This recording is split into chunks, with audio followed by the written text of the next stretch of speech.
අපි හැමෝගෙම ජීවිතවල ඉන්නවා වැටෙන්න නොදී අපිව හයියෙන් අල්ලගත්ත කෙනෙක්.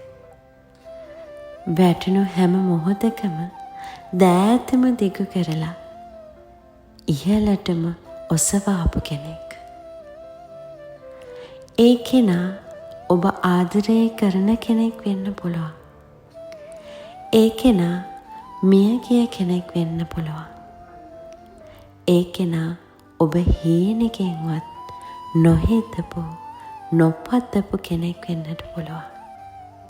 හැබැයි ඔබ වැටුණු හැම මොහොතකම ඔබව වැටෙන්න ගිය හැම මොහොතකම ඔබව ශක්තිමත්ව අල්ලාගත්ත ඔබව දරාගත්ත ඒ කෙනාව ඒ අයව ජීවිතේටවත් අමතක කරන්නට එපා. ඒ අයව ඔබේ හදවතේ ඔබ මියන තුරාවටම ඔවුන්ව තබා ගන්න. අපි පහසුවෙන්ම අමතක කරන්නේ අපිට උදව් කරපු අයව. අපිට ජීවිතේ නැගිටින්න අත දීපු අයව. එහෙත් අපිව ප්‍රතික්ෂේප කරපු, අපිව ජීවිතෙන් කොන් කරපු, අපිව ජීවිතේ අතහැරපු අයව අපි හොඳින් මතක තියාගෙන ඉන්නවා. ඕන්ව සිහි කර කර අපි ඒ වේදනාව නැවත නැවත විඳිනවා.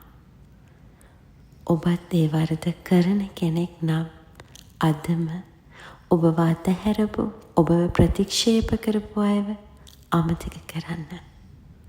ඔබ වෙනුවෙන් ජීවිතේ නැගී හිටපු, ඔබ වෙනුවෙන් කතා කරපු, ඔබට ශක්තියක් වුණ, මොහොතකට හරි ඔබේ දුක හපු අයව ජීවිතේ මියන තුරාවටම මතකයේ තියාගන්න. කෙලෙහි ගුණ කියන දේ ඔබේ ජීවිතේ අංක 1 බවට පත් කරගන්න. එවිට ඔබේ ජීවිතේ සාර්ථක වෙනවා නොඅනුමානයි.